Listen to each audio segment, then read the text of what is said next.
ಒಬ್ಬ ವ್ಯಕ್ತಿಯು ಒಂದು ನಿರ್ದಿಷ್ಟ ಸಮಯದಲ್ಲಿ ಒಂದು ನಿರ್ದಿಷ್ಟ ಸ್ಥಳಕ್ಕೆ ತಲುಪಬೇಕು. ಅವನು ಗಂಟೆಗೆ 6 ಕಿಲೋಮೀಟರ್ ವೇಗದಲ್ಲಿ ನಡೆದರೆ 15 ನಿಮಿಷ ತಡವಾಗಿ ಬರುತ್ತಾನೆ. ಅವನು ಗಂಟೆಗೆ 8 ಕಿಲೋಮೀಟರ್ ವೇಗದಲ್ಲಿ ನಡೆದರೆ 15 ನಿಮಿಷ ಮುಂಚಿತವಾಗಿ ಬರುತ್ತಾನೆ. ಹಾಗಾದರೆ ಅವನು ನಡೆಯಬೇಕಾದ ದೂರವನ್ನು ಕಂಡುಹಿಡಿಯಿರಿ. ನೋಡ್ರಿ, ದೂರ, ಕಾಲ, ವೇಗದ ಮೇಲೆ ಕೇಳ್ತಕ್ಕಂತಹ ಪ್ರಶ್ನೆ. ಒಬ್ಬ ವ್ಯಕ್ತಿ ಅವನ ವೇಗ 6 ಕಿಲೋಮೀಟರ್ ಪ್ರತಿ ಗಂಟೆ ವೇಗದಲ್ಲಿ ನಡೆದತ್ತಂದ್ರೆ 15 ನಿಮಿಷ ತಡವಾಗಿ ಹೋಗ್ತಾನೆ. ಅಂದ್ರೆ ಹೋಗಬೇಕಾಗಿರ್ತಕ್ಕಂಥ ಸಮಯ ಏನಾಗಿರ್ತೈತಿ, 15 ನಿಮಿಷ ಮುಂಚಿತವಾಗಿ ಹೋಗ್ಬೇಕು. ಹಾಗಾಗಿ ಇಲ್ಲಿ ಸಮಯ ಏನಾಗ್ತೈತೆ ಅಂದ್ರೆ ನಾವು ಸಮಯವನ್ನು ಟಿ ಅಂತ ತೆಗೆದುಕೊಂಡಾಗ 6 ಕಿಲೋಮೀಟರ್ ವೇಗದೊಂದಿಗೆ ನಡೆದಾಗ 15 ನಿಮಿಷ ತಡವಾಗಿ ಹೋಗ್ತಾನೆ. ಅಂದ್ರೆ ಇಲ್ಲಿ ಇನ್ನೂ 15 ನಿಮಿಷ ಏನಾಗಿರ್ತೈತೆ ಅಂದ್ರೆ ಲೇಟ್ ಆಗಿರ್ತೈತಿ. ಅದಕ್ಕೆ ನಾವಿಲ್ಲಿ ಪ್ಲಸ್ 15 ಮಾಡ್ಕೋಬೇಕು. ನೆಕ್ಸ್ಟ್ ಆಮೇಲೆ ಇಲ್ಲಿ ಇನ್ನೊಂದು ನಾವು ನೋಡಬೇಕಾಗಿರತಕ್ಕಂಥ ವಿಷಯ ಏನಂತಂದ್ರೆ ವೇಗ ಯಾವಾಗಲೂ ಕಿಲೋಮೀಟರ್ ಇದೆ. ಆವಾಗ ಇಲ್ಲಿ ನಿಮಿಷ ಇದ್ದದನ್ನು ನಾವು ನೋಡಬೇಕು ಗಂಟೆ ಒಳಗೆ ಮಾಡ್ಕೋಬೇಕು. ಈಗ 15 ನಿಮಿಷ ಇದ್ದದನ್ನು ಗಂಟೆ ಒಳಗೆ ಮಾಡ್ಕೋಬೇಕಾದ್ರೆ ಇದಕ್ಕೆ ನಾವು 60ರಿಂದ ಭಾಗ ಮಾಡ್ಕೋಬೇಕು. 60ರಿಂದ ಭಾಗ ಮಾಡಿಕೊಂಡಾಗ ಇದೇನಾಗ್ತೈತೆ ಅಂದ್ರೆ ಇದು ಟಿ ಪ್ಲಸ್ 15 15 ಕಡತ ಹೋದಾಗ ಸಮಯ ಟಿ ಪ್ಲಸ್ 1/4 ಅಂತ ಆಗ್ತದೆ. ನೆಕ್ಸ್ಟ್ ಇದು ಸಮಯ. ನಮಗೆ ಬೇಕಾಗಿರುವಂಥದ್ದು ದೂರ ಬೇಕಾದಾಗ ಇದಕ್ಕೆ ನಾವು ಮಾಡ್ತೀವಿ ಅಂತಂದ್ರೆ ಇಲ್ಲಿ ವೇಗದಿಂದ ಗುಣಾಕಾರ ಮಾಡ್ತೀವಿ. ದೂರ = ವೇಗ ಇಂಟು ಕಾಲ ಅಂತೂ ಐತಿ. ವೇಗ ಎಷ್ಟೈತಿ ಅಂದ್ರೆ 6 ಕಿಲೋಮೀಟ್ರ್ ಐತಿ. 6 ಕಿಲೋಮೀಟ್ರ್. ಅದೇ ರೀತಿ ಇನ್ನೊಂದು ರೀತಿ ವೇಗದೊಂದಿಗೆ ನಡೆದಾಗ ಅಲ್ಲಿ ಏನಾಗ್ತದೆ 15 ನಿಮಿಷ ಮುಂಚಿತವಾಗಿ ಅಂದ್ರೆ ಟಿ ಸಮಯ ಅಂತ ತೆಗೆದುಕೊಂಡಾಗ 15 ನಿಮಿಷ ಮುಂಚಿತವಾಗಿ ಅಂತಂದ್ರೆ ಅಡ್ವಾನ್ಸ್ ಹೋಗ್ತಾನೆ ನಾವು. ಅಂದ್ರೆ ಇಲ್ಲಿ ಇದೇ ಒಂದು ಸಮಯದಾಗ ಏನಾಗಬೇಕಂದ್ರೆ 15 ನಿಮಿಷ ಕಡಿಮೆ ಆಗಬೇಕು. ಮುಂಚಿತವಾಗಿ ತಲುಪ್ತಾನಂತಂದ್ರೆ ಇಲ್ಲಿ 15 ನಿಮಿಷ ಬಾಗಲೇ 60 ಮಾಡ್ಕೋಬೇಕು. ಯಾಕಂತಂದ್ರೆ ಗಂಟೆ ಒಳಗೆ ಆಗ್ಬೇಕಾಗಿತ್ತು. ನಿಮಿಷ ಕೊಟ್ಟರು, ಅದು ಗಂಟೆ ಒಳಗೆ ಆಗ್ಬೇಕಂತಂದ್ರೆ 60 ನಿಮಿಷದಿಂದ ಭಾಗ ಮಾಡಿದಾಗ. ಯಾಕಂದ್ರೆ 1 ಗಂಟೆ ಅಂದ್ರೆ 60 ನಿಮಿಷ. ನೆಕ್ಸ್ಟ್ ಅದೇ ರೀತಿ ಸೇಮ್ ಇನ್ನೊಂದು ಸ್ವಲ್ಪ ಕಡತ ಹೊಡೆದಾಗ ಏನಾಗ್ತಂದ್ರೆ ಟಿ ಮೈನಸ್ 1/4 ಬರ್ತೈತಿ. ಇಲ್ಲಿ ಇರ್ತಕ್ಕಂಥ ವೇಗ ಎಷ್ಟಂದ್ರೆ 8 ಕಿಲೋಮೀಟರ್ ಪ್ರತಿ ಗಂಟೆ. ನೋಡಿರಿ, ಇಲ್ಲಿ ಡಿಸ್ಟೆನ್ಸ್, ಇಲ್ಲಿ ಕೂಡ ದೂರ ಸಮಯ ಇರ್ತೈತಿ, ಇಲ್ಲಿ ಕೂಡ ದೂರ ಸಮಯ ಇರ್ತೈತಿ. ನೆಕ್ಸ್ಟ್ ನಾವಿಲ್ಲಿ ಸೂತ್ರ ನೆನಪಿಡಬೇಕು ಏನಂತಂದ್ರೆ ದೂರ ಈಸ್ ಈಕ್ವಲ್ ಟು ವೇಗ ಗುಂಡ್ಲೆ ಕಾಲ. ವೇಗ ಅಂತ ಇದು 6 ಕಿಲೋಮೀಟ್ರ್ 8 ಕಿಲೋಮೀಟ್ರ್. ಕಾಲವನ್ನು ನಾವು ಈ ರೀತಿ ಲೆಕ್ಕಾಚಾರ ಮಾಡ್ಕೋಬೇಕು. ಈಗ ಎರಡನ್ನು ನಾವು ಇಲ್ಲಿ ಎಟ್ ಎ ಟೈಮ್ ತೊಗೊಂಡಾಗ 6ಕ್ಕೆ ನಾವು ಟಿದಿಂದ ಗುಣಾಕಾರ ಮಾಡಿದಾಗ ಏನಾಗುತ್ತೆ ಅಂದರೆ ಇದು 6 ಟಿ ಆಗ್ತೈತಿ. ಅದೇ ರೀತಿಯಾಗಿ ಇಲ್ಲಿ ಪ್ಲಸ್ ಹಚ್ಕೋಬೇಕು. 1/4 ಗುಂಡ್ಲೆ 6 ಮಾಡ್ಕೊಂಡೀವಿ ಅಂದ್ರೆ ಇದೇನಾಗ್ತದೆ ಅಂದ್ರೆ 6/4 ಆಗ್ತೈತಿ. = ಡಿ ಅಂತೂ ಐತಿ. ಇಲ್ಲಿ ನಾವು ಅದ್ರ ಕೆಳಗೆ ಏನು ಮಾಡ್ಕೋಬೇಕು, ಅದೇ ರೀತಿ ಇದ್ರ ಈಕ್ವೇಷನ್ ತೊಗೊಂಡಾಗ 8 ಟಿ ಅಂತಂದ್ರೆ 8t ಮೈನಸ್ 1/4 ಇಂಟು 8 ಅಂತಂದ್ರೆ 8/4 = ಡಿ ಇರ್ತೈತಿ. ಇಲ್ಲಿ ಕೂಡ = ಡಿ. ಯಾಕಂದ್ರೆ ದೂರ ಯಾವಾಗಲೂ ಸೇಮ್ ಇರ್ತೈತಿ, ಹೆಚ್ಚು ಕಡಿಮೆ ಆಗೋದಿಲ್ಲ. ನಾವು ಎರಡನ್ನು ಸ್ವಲ್ಪ ಇಕ್ವೇಷನ್ಗಳನ್ನು ಏನು ಮಾಡೋಣ ಅಂತಂದ್ರೆ ಇದನ್ನು 2ನೇ ಹೇಳಿಕೆ ಅಂತ ತಗೊಳ್ಳೋಣ, ಇದನ್ನು 1ನೇ ಹೇಳಿಕೆ ಅಂತ ತಗೊಳ್ಳೋಣ. 2ನೇ ಹೇಳಿಕೆಯಲ್ಲಿ 1ನೇ ಹೇಳಿಕೆಯನ್ನು ನಾವು ನೋಡ್ಬೇಕಂದ್ರೆ ಈಗ ಮೈನಸ್ ಮಾಡ್ಕೋಬೇಕು. ಆವಾಗ ಇಲ್ಲಿ 8 ಟಿದಾಗ 6 ಟಿ ಕಳೆದೀವಿ ಅಂದ್ರೆ ಏನು ಉಳಿತೈತಿ ನಮಗೆ, ಇಲ್ಲಿ 2 ಟಿ ಉಳಿತೈತಿ. ನೆಕ್ಸ್ಟ್ ಮುಂದೆ ಬರೋದು ಮೈನಸ್ 8/4 ಅಂದ್ರೆ 8/4 ಬರ್ಕೊಳ್ಳೋಣ, ಕೆಡ್ತ ಅಂತೂ ಹೊಡಿದು ಬೇಡ. ಆಮೇಲೆ ಪ್ಲಸ್ 6/4 ಐತಿ, ಇದನ್ನು ನಾವು ಮೈನಸ್ ಮಾಡ್ಕೊಂಡಿವಿ ಅಂದ್ರೆ ಮೈನಸ್ 6/4 ಬರ್ತೈತಿ. ಆಮೇಲೆ ಇಲ್ಲಿ ಡಿ ಎರಡು ಕ್ಯಾನ್ಸಲ್ ಆಗಿ ಈ ಕಡೆ ಸೈಡ್ ಏನು ಬರ್ತದೆ ಅಂದರೆ ಡಿ ಮೈನಸ್ ಡಿ ಅಂದರೆ 0 ಆಗಿಬಿಡ್ತದೆ.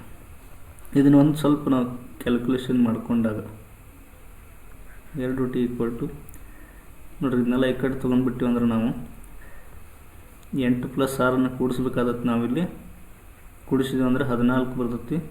14 ಕೆಳಗಡೆ 4 = 0. ನೆಕ್ಸ್ಟ್ ಇದನ್ನು ಇನ್ನೂ ಒಂದು ಸ್ವಲ್ಪ ಕೂಡಿಸಿದಾಗ 2t = ಎರಡಲೆ ಕಡ್ತ ಹೊಡಿಬೋದು ನಾವು. ಎರಡು ಎರಡಲೆ 2 7 ಅಲ್ಲಿ ಇಲ್ಲಿ -7/2 ಬರ್ತದೆ. ಇದನ್ನು ಈ ಕಡೆ ತೊಗೊಂಡಿವತ್ತಂದ್ರೆ +7/2 ಬರ್ತೈತಿ. ನೆಕ್ಸ್ಟ್ ಟಿ ಈಕ್ವಲ್ ಟು ಮಾಡ್ಕೊಂಡಾಗ 7 2 ಈ ಕಡೆ ಬಂದಾಗ ಏನಾಗ್ತಂದ್ರೆ ಭಾಗಾಕಾರ ಆಗ್ತದೆ. ಇಲ್ಲಿ 2 × 2 ಅಂತಂದ್ರೆ ಇಲ್ಲಿ ಎಷ್ಟು ಹೋಗ್ತದೆ, ಟಿ ಬೆಲೆ 7/4. ಇದೇ ಟಿ ಬೆಲೆ 7/4 ಈ ಒಂದು ಸಮೀಕರಣದ ತುಂಬಿದೆವು ಅಂದ್ರೆ ನಮಗಿಲ್ಲಿ ದೂರ ಸಿಗ್ತದೆ.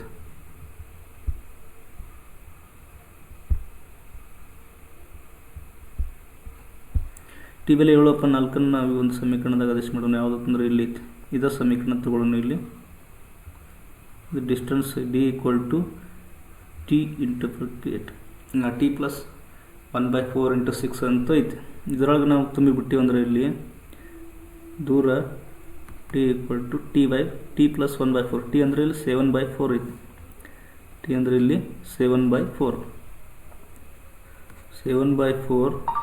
ಪ್ಲಸ್ 1/4 ಇಂಟು ಬೇಗ 6. ಇದನ್ನು ಬಿಡಿಸಿದಾಗ ನೋಡ್ರಿ ಇದು ಸಮ ಐತಿ. 7 + 1 ಮಾಡ್ಕೊಂಡ್ವಿ ಅಂದ್ರೆ 8 ಆಗ್ತೈತಿ. 8/4 ಅಂತಂದ್ರೆ 8ಕ್ಕೆ 4ರಿಂದ ಭಾಗ ಮಾಡಿದಾಗ 8/4 × 6. ಇನ್ನೂ ಒಂದು ಸ್ವಲ್ಪ ಬಿಡಿಸಿದಾಗ 4 × 1 4 2 8 ಆಗ್ತೈತಿ. ಉಳಿದಿರುವಂಥದ್ದು 2 × 6. 2 × 6 ಅಂದ್ರೆ ಎಷ್ಟು ಆಗ್ತದೆ ಅಂದ್ರೆ 12 ಕಿಲೋಮೀಟರ್. ಒಟ್ಟು ದೂರ ಎಷ್ಟಾಗ್ತಂದ್ರೆ ಇಲ್ಲಿ 12 ಕಿಲೋಮೀಟರ್. ನೆಕ್ಸ್ಟ್ ಸೆಕೆಂಡ್ ಕ್ವಶನ್ ನೋಡ್ರಿ. ಒಬ್ಬ ವ್ಯಕ್ತಿಯು ಒಟ್ಟು 650 ರೂ ಬೆಲೆಗೆ ರೂಗೆ ಎ ಮತ್ತು ಬಿ ಎಂಬ 2 ಗಡಿಯಾರಗಳನ್ನು ಖರೀದಿಸಿದ್ದಾನೆ. ಅವನು ಎ ಅನ್ನು 20% ಲಾಭದೊಂದಿಗೆ ಆಮೇಲೆ ಬಿ ಅನ್ನು 25% ನಷ್ಟಕ್ಕೆ ಖರೀದಿಸುತ್ತಾನೆ. ಅವನು ಎ ಖರೀದಿಸುತ್ತಾನೆ, ಅಷ್ಟಕ್ಕೆ ಮಾರಾಟ ಮಾಡುತ್ತಾನೆ. ಈ ಮಾರಾಟ ಮಾಡೋದ್ರಿಂದ 2 ಗಡಿಯಾರಗಳಿಗೆ ಒಂದೇ ಮಾರಾಟ ಬೆಲೆಯನ್ನು ಪಡೆಯುತ್ತಾನೆ. ಹಾಗಾದರೆ ಎ ಮತ್ತು ಬಿಗಳಿಗೆ ಖರೀದಿ ಬೆಲೆಗಳು ಕ್ರಮವಾಗಿ ಎಷ್ಟು? ನೋಡಿ, ಮೊದಲಿಗೆ ಇಲ್ಲಿ ಎ ಮತ್ತು ಬಿ 2 ಗಡಿಯಾರಗಳನ್ನು ಒಟ್ಟಿಗೆ ಖರೀದಿ ಮಾಡ್ತಾನು. ಎ ಬೆಲೆ ಮತ್ತು ಬಿ ಬೆಲೆ ಸೇರಿಸಿದಾಗ ಏನಾಗ್ತದೆ ಅಂದ್ರೆ ಇಲ್ಲಿ 650ಕ್ಕೆ ಅದೇನಾಗಬೇಕು, ಸಮ ಆಗಬೇಕು. ನೆಕ್ಸ್ಟ್ ಮುಂದುವರಿದು ಏನಾಗುತ್ತಂದ್ರೆ ಎ ಅನ್ನು 20% ಲಾಭದೊಂದಿಗೆ ಮಾರಾಟ ಮಾಡ್ತಾನೆ. ಅಂದ್ರೆ 20% ಲಾಭ ಅಂದರೆ ಹೆಂಗು, 100ಕ್ಕೆ 20 ರೂಪಾಯಿ ಲಾಭ ಅಂದ್ರೆ ಎ ಇಂಟು 100ಕ್ಕೆ 20 ಅಂದರೆ ಟೋಟಲ್ 120 ರೂಪಾಯಿ. ಒಂದು ಶೇಕಡ ಅಂದ್ರೆ 100ದಿಂದ ನಾವು ಡಿವೈಡ್ ಮಾಡಬೇಕು. ಇದನ್ನೊಂದು ಸ್ವಲ್ಪ ನಾವು ಕಡಿತ ಹೊಡೆದೀವಿ ಅಂತಂದ್ರೆ ಈ 0 ಕ್ಯಾನ್ಸಲ್ ಆಗ್ತದೆ. ಅದೇ ರೀತಿ 2 6 2 5 10 ಅಂದ್ರೆ 6a/5 ಬರ್ತದೆ. ಅದೇ ರೀತಿ ಬಿಗೆ ಸಂಬಂಧಪಟ್ಟಂಗೆ ಏನಾಗ್ತದೆ ಅಂದ್ರೆ 25% ನಷ್ಟ ಆಗ್ತದೆ. ಅವಾಗ 25% ನಷ್ಟ ಆತಂದ್ರೆ ಅದನ್ನು ಯಾವ ರೀತಿ ಬರಿಬೋದು, ಬಿ ಇಂಟು 25 ಅಂದರೆ 100ರಲ್ಲಿ 25 ಕಡಿಮೆ ಮಾಡ್ಬೇಕಂದ್ರೆ ಎಷ್ಟಾಗ್ತದೆ, ಅವಾಗ ನಷ್ಟ ಅಂದ್ರೆ ಕಡಿಮೆ ಮಾಡ್ಬೇಕು. ಇಲ್ಲಿ ಲಾಭ ಆಯ್ತು, ಲಾಭ ಅಂದಾಗ 100ಕ್ಕೆ 20 ಕೂಡಿಸಿದ್ದು, ಇಲ್ಲಿ ನಷ್ಟ ಅಂದಾಗ 100ಕ್ಕೆ 25 ಕಡಿಮೆ ಮಾಡಬೇಕು. ಆವಾಗಿದು 75 ಕೆಳಗಡೆ 100 ಬರ್ತೈತೆ. ನೆಕ್ಸ್ಟ್ ಇದು 25ರಿಂದ ಕಡಿತ ಹೊಡೆದಾಗ 25 3 75 25 4 100 ಅಂದರೆ ಇದೇನಾಗ್ತದೆ 3a/3b/4. ಎರಡು ಏನಾಗ್ತವೆ ಅಂದ್ರೆ ಈ ರೀತಿ ಮಾರಾಟ ಮಾಡೋತ್ನಾಗ 2 ಗಡಿಯಾರಗಳು ಒಂದೇ ಮಾರಾಟ ಬೆಲೆಯನ್ನು ಪಡೆಯುತ್ತಾನೆ. 2 ಗಡಿಯಾರಗಳು ಏನಾಗ್ತೈತಿ, ಒಂದೇ ಮಾರಾಟ ಬೆಲೆ ಸಿಗ್ತೈತೆ ನಮ್ಗೆ. ಅಂದರೆ ಇಲ್ಲಿ ಏನು ಮಾಡುವಂಥದ್ದು ಏನಂತಂದ್ರೆ ಸಮ ಆಗ್ತಾವೆ. ಇಲ್ಲಿ 3b/4 = 6a/5 ಆಗ್ತೈತಿ. ನೆಕ್ಸ್ಟ್ ಇಲ್ಲಿ ಒಂದು ಸ್ವಲ್ಪ ಕ್ಯಾಲ್ಕುಲೇಷನ್ ಮಾಡ್ಕೋಬೇಕು. 3 1 3, ಇಲ್ಲಿ 3 2 6. ಹಂಗಾದ್ರೆ ಉಳಿದಿರುವಂಥದ್ದು b/4 = 2a/5. ಹಂಗಾದ್ರೆ ಇಲ್ಲಿ ಎ ಮತ್ತು ಬಿ ಅನ್ನು ಅನುಪಾತದಾಗ ಬರೆದಾಗ a/b ಮಾಡ್ಕೊಂಡಿವಿ ಅಂದ್ರೆ ನಮ್ಗೇನು ಸಿಗ್ತದೆ ಅಂದರೆ ಇಲ್ಲಿ 5ಅನ್ನು ಇಲ್ಲಿರ್ತಕ್ಕಂಥ 2 ಏನಾಗ್ತದೆ ಅಂದ್ರೆ ಓರೆ ಗುಣಾಕಾರದಿಂದ ಮೇಲ್ಗಡೆ ಹೋಗ್ತೈತೆ. ಮೇಲ್ಗಡೆ 5 ಆಮೇಲೆ 2 ಇದ್ದದ್ದು ಕೆಳಗಡೆ ಬರ್ತೈತಿ. 4 2 ಗುಣಾಕಾರ ಆಗ್ತೈತಿ. ಅವಾಗ ಎಷ್ಟು ಆಗತ್ತೆ ಅಂದ್ರೆ ಇಲ್ಲಿ 8 ಬರ್ತೈತಿ. ಅವಾಗ ಅನುಪಾತ ರೂಪದಾಗ ಬರ್ಕೊಂಡಾಗ a ಅನುಪಾತ b = 5:8 ಬರ್ತದೆ. ಈಗ ನಾವು ಈಜಿಯಾಗಿ ಏನು ಮಾಡ್ಬೋದು ಅಂತಂದ್ರೆ ಅವುಗಳ ಬೆಲೆಗಳನ್ನು ನಾವಿಲ್ಲಿ ಕ್ಯಾಲ್ಕುಲೇಷನ್ ಮಾಡ್ಬೋದು. ಈಗ ಎದ 5 ಪಟ್ಟು ಅಂದ್ರೆ ಬಿದ 8 ಪಟ್ಟು ಅಂದ್ರೆ ಟೋಟಲ್ ಎಷ್ಟಾಯ್ತು 13 ಪಟ್ಟು. ಈಗ ಎದ ಮಾರಾಟ ಬೆಲೆ ತೆಗಿಬೇಕಾದ್ರೆ ಎಗೆ ಸಂಬಂಧಪಟ್ಟಿರ್ತಕ್ಕಂಥ ಅನುಪಾತ 5, ಒಟ್ಟು 5 + 8 ಕೂಡಿಸಿದಾಗ ಎಷ್ಟು ಬರುತ್ತೆ ಅಂದ್ರೆ ಇಲ್ಲಿ 13 ಬರ್ತೈತಿ, ಇಂಟು 2 ಥರದ ಒಟ್ಟು ಬೆಲೆ ಎಷ್ಟೈತಿ ಅಂದ್ರೆ ಇಲ್ಲಿ 650 ಐತಿ. ಈ 650 ಇಲ್ಲಿ ಬರ್ಕೋಬೇಕು. 13 13 13 5 65, ಇದೊಂದು 0 ಅಂದರೆ 50. 55 ಏದ ಬೆಲೆ ಎಷ್ಟಾಯ್ತಂದ್ರೆ 250. ಏದ ಬೆಲೆ 250 ಅಂದರೆ ಕೊಟ್ಟಿರೋ ಆಯ್ಕೆಗಳಲ್ಲಿ ಇದು ಆಯ್ಕೆ ಸರಿ ಐತಿ. 250 ಟೋಟಲ್ ಬೆಲೆ 650 ಇರುವತ್ನಾಗ, ಅಥವಾ ಇಲ್ಲಿ ನಾವು ಬೀದು ಕೂಡ ಕ್ಯಾಲ್ಕುಲೇಷನ್ನ ಮಾಡ್ಕೋಬೋದು. ಬೀದು ಒಟ್ಟು ಅನುಪಾತ 8 ಐತಿ. ಆಮೇಲೆ ಎ ಮತ್ತು ಬಿ ಎರಡು ಸೇರಿದಾಗ ಅನುಪಾತದ ಮೊತ್ತ 13 ಇಂಟು 650 ಮಾಡ್ಕೋಬೇಕು. 13 1 13 13 50 650 ಇದನ್ನು ಗುಣಾಕಾರ ಮಾಡ್ಕೊಂಡಾಗ 8 5 40 0 ಬಂದ್ರೆ 400. ನೋಡಿರಿ ಎದ 250, ಬಿದ 400. ಅದಕ್ಕಿಲ್ಲಿ ಎರಡನೇ ಆಪ್ಷನ್ ಸರಿ ಐತಿ. ನೆಕ್ಸ್ಟ್ ಕ್ವಶನ್ ನೋಡಿದಾಗ 3ನೇ ಪ್ರಶ್ನೆ, ಕೊನೆಯ ಅಂಕಿಯ ಸ್ಥಾನವು. ಇಲ್ಲಿ ನೋಡ್ರಿ 2 6 5 9 1 7 4 9 ಘಾತ 1 1 0 0 1 6. ಇದನ್ನು ನಾವು ಕ್ಯಾಲ್ಕುಲೇಷನ್ ಅಂತ ಮಾಡೋಕ್ಕೆ ಸಾಧ್ಯನಿಲ್ಲ. ಬಟ್ ನಾವಿಲ್ಲಿ ಯೂನಿಟ್ ಡಿಜಿಟ್ ಅಂತ ಕರಿತೀವಿ. ಅದಕ್ಕೆ ಇಂಗ್ಲೀಷ್ನಾಗ ಏನಂತಾರೆ ಅಂದರೆ ಇಲ್ಲಿ ಯೂನಿಟ್ ಡಿಜಿಟ್ ಕೊನೆಯ ಸ್ಥಾನದ ಅಂಕಿ ಯಾವುದು ಅಂತ ಹೇಳಿ ಕೇಳಾರಲ್ಲ. ನಾವಿಲ್ಲಿ ಇಲ್ಲಿರ್ತಕ್ಕಂಥ ಅಂಕಿ 9 ಐತಿ. ಈ 9 ನಾವು ಯಾವ ರೀತಿ ಗುಣಾಕಾರ ಮಾಡಿದಾಗ ಅಂಕಿಗಳು ಬರ್ತಾವೆ ಅಂತ ನೋಡ್ಕೊತ ಹೋದಾಗ, ಈಗ ನಾವಿಲ್ಲಿ 9ರ ಆವರ್ತತೆಯನ್ನು ಕಂಡುಹಿಡಿಬೇಕು. ನಾವು 9 ಘಾತ 1 ಮಾಡ್ಕೊಂಡ್ರೆ 9 ಬರ್ತೈತಿ. ಅದೇ ರೀತಿ 9 ಘಾತ 2 ಮಾಡ್ಕೊಂಡ್ರೆ 9 9 81 ಅಂದ್ರೆ ಇಲ್ಲಿ ಎಷ್ಟು ಬತ್ತು 1 ಬತ್ತು. ನೆಕ್ಸ್ಟ್ ಅದೇ ರೀತಿ 9 ಘಾತ 3 ಮಾಡ್ಕೊಂಡಾಗ 9 ಘಾತ 3 ಇಲ್ಲಿ 1 ಐತ್ಲೇ ಇಲ್ಲ.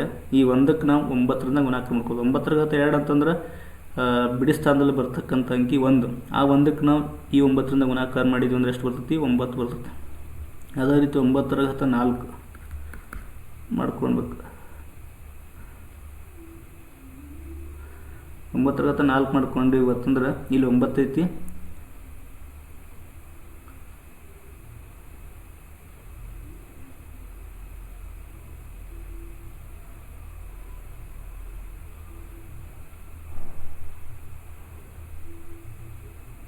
ಒಂಬತ್ತು 81. ಈ 9ಕ್ಕೆ 9ರಿಂದ ಗುಣಾಕಾರ ಮಾಡಿದ್ವಿ 89 ಅಂದರೆ ಎಷ್ಟು ಬತ್ತು 1 ಬತ್ತು. ಅದೇ ರೀತಿ 9 ಘಾತ 5 ಮಾಡ್ಕೊಂಡಿವಿ ಅಂತಂದ್ರೆ ಈ 1ಕ್ಕೆ 9ರಿಂದ ಗುಣಾಕಾರ ಮಾಡಿದ್ವಿ ಅಂದ್ರೆ 9 ಬರ್ತೈತಿ. ಅದೇ ರೀತಿ 9ಕ್ಕೆ 6ರಿಂದ ಗುಣಾಕಾರ ಮಾಡಿದ್ವಿ ಅಂತಂದ್ರೆ ಈ 9ಕ್ಕೆ 9ಲೆ ಗುಣಾಕಾರ ಮಾಡಬೇಕು. ಎಷ್ಟು ಬರ್ತೈತಿ ಅಂದ್ರೆ 9 9 81 ಅಂದರೆ ಬಿಡಿ ಸ್ಥಾನದ ಅಂಕಿ ಇಲ್ಲಿ 1 ಬರ್ತೈತಿ. ಇದನ್ನು ನೋಡಿದಾಗ ನಾವು 9 ಘಾತ ಬೆಸ ಇದ್ದಾಗ ನೋಡ್ರಿ 9 ಘಾತ 1 ಅಂದ್ರೆ 9 ಬಂದೈತಿ. 9 ಘಾತ 3 ಅಂದ್ರೆ 9 ಬಂದೈತಿ. 9 ಘಾತ 5 ಅಂದ್ರೆ 9 ಬಂದೈತಿ. ಅದೇ ರೀತಿ 9 ಘಾತ 2 ಸಮಸಂಖ್ಯೆ ಇದ್ದಾಗ 9 ಘಾತ 2 4 6 ನೋಡಿದಾಗ 1 ಬರಕತ್ತೈತಿ. ಅಂದರೆ ಇದರ ಆವರ್ತತೆ ಎಷ್ಟೈತಿ ಅಂದರೆ 2 ಐತಿ. ಒಂದು 9ನ್ನು ಎಷ್ಟೋ ಸಂಖ್ಯೆಯ ಘಾತವಾಗಿ ಮಾಡಿದಾಗ ಬಿಡಿ ಸ್ಥಾನದಾಗ 9 ಬರ್ಬೋದು ಅಥವಾ 1 ಬರ್ಬೋದು. ಅದರಲ್ಲಿ 2 ಆಯ್ಕೆ ಏನಂತಂದ್ರೆ 9 ಘಾತ ಬೆಸ ಇದ್ದಾಗ 9 ಬರ್ತೈತಿ. ಅದೇ 9 ಘಾತ ಸಮ ಇದ್ದಾಗ ಏನು ಬರ್ತೈತೆ ಅಂದ್ರೆ 1 ಬರ್ತೈತಿ. ಅದಕ್ಕೆ ಇಲ್ಲಿ 9 ಘಾತ ಇಲ್ಲಿರ್ತಕ್ಕಂಥ ಬಿಡಿ ಸ್ಥಾನದ ಅಂಕಿ 6 ಐತಿ. ಅಂದ್ರೆ ಅದು ಸಮಸಂಖ್ಯೆ. ಅಥವಾ ಇಲ್ಲಿ ನೋಡ್ರಿ 9 ಘಾತ 6 ಮಾಡಿದಾಗ ಎಷ್ಟು ಬರತ್ತೆ ಅಂದ್ರೆ ಇಲ್ಲಿ 1 ಬರ್ತೈತಿ. ಈ ರೀತಿಯಾಗಿ ನಾವು ಇದನ್ನು ಬಿಡಿಸ್ಕೋಬೋದು. ಹಾಗಾಗಿ ಇಲ್ಲಿ ಏನಾಗ್ತದೆ ಅಂದ್ರೆ ಕೊನೆಯ ಸ್ಥಾನದ ಅಂಕಿ ಅಂತಂದ್ರೆ 9. ಒಂದು ವೇಳೆ ಇದು 6 ಜಾಗದಾಗ 7 ಇತ್ತಂದ್ರೆ ಅಂದ್ರೆ ಬೆಸ ಆಗ್ತೈತಿ. 9 ಘಾತ ಬೆಸ ಅಂದ್ರೆ ಅವು ನಾವೇನು ಮಾಡ್ಬೋದಾಗಿತ್ತು ಇಲ್ಲಿ ವಾಪಸ್ 9ನ್ನು ಹಾಕ್ಬೋದಾಗಿತ್ತು. ಬಟ್ ಇಲ್ಲಿ ಸಮಸಂಖ್ಯೆ ಇರೋದ್ರಿಂದ ಆ ರೀತಿ ಮಾಡ್ಬೇಕು. ನಾವು ಯಾವ ರೀತಿ ಬಿಡಿಸ್ಬೇಕಂದ್ರೆ ಆವರ್ತತೆಯಿಂದ ಬಿಡಿಸ್ಬೇಕು. ಇದನ್ನು ಆವರ್ತತೆ ಅಂತಂದ್ರೆ 9 ಘಾತ ನೋಡ್ರಿ 2 ಆದಾಗ ಅಂಕಿಗಳು ರಿಪೀಟ್ ಆಗತ್ತವೆ. 2 ಗುಂಪು ಮಾಡ್ಕೊಂಡಾಗ ಇಲ್ಲಿ ರಿಪೀಟ್ ಆಗತ್ತೈತಿ. ಅದೇ ರೀತಿ ಇಲ್ಲಿ ರಿಪೀಟ್ ಆಗತ್ತೈತಿ. 2 ಆದ ನಂತರ ರಿಪೀಟ್ ಆಗತ್ತೈತಿ. ಆ 2ರಿಂದ ನಾವು ಇಲ್ಲಿ ಆ ಆವರ್ತತೆಯಿಂದ ಹೀಗೆ ಇನ್ನೊಂದು ಮೆಥಡದಿಂದ ಕೂಡ ಬಿಡಿಸ್ಬೋದು. 9ರ ಆವರ್ತತೆ ಎಷ್ಟು ಅಂತಂದ್ರೆ 2, ಯಾಕಂದ್ರೆ 9^1 ಮತ್ತು 9^2 ಮಾಡಿದಾಗ ಏನು ಬರ್ತೈತಲ್ಲ ಅದು ಮುಂದಿನ ನೆಕ್ಸ್ಟ್ ಸ್ಟೆಪ್ಪಿಗೆ ರಿಪೀಟ್ ಆಗತ್ತಂದ್ರೆ ಅಂದ್ರೆ ಆ 2ರಿಂದ 1 00 1 6ಕ್ಕೆ ನಾವೇನು ಮಾಡ್ಬೋದು 2ರಿಂದ ಭಾಗ ಮಾಡ್ಕೋಬೋದು. ಆವಾಗ ಶೇಷ ಏನು ಬರ್ತೈತೆ ಅಂದ್ರೆ 0 ಬರ್ತದೆ. ಇದು ಸಮಸಂಖ್ಯೆ ಇರೋದ್ರಿಂದ ಶೇಷ ಆಟೋಮೆಟಿಕಾಗಿ 0 ಬರಲೇಬೇಕು. ಶೇಷ 0 ಬಂತಂದ್ರೆ 9 ಹಾಕಬೇಕು. ಒಂದು ವೇಳೆ ಶೇಷ ಏನಾದರೂ 1 ಬರ್ತಂದ್ರೆ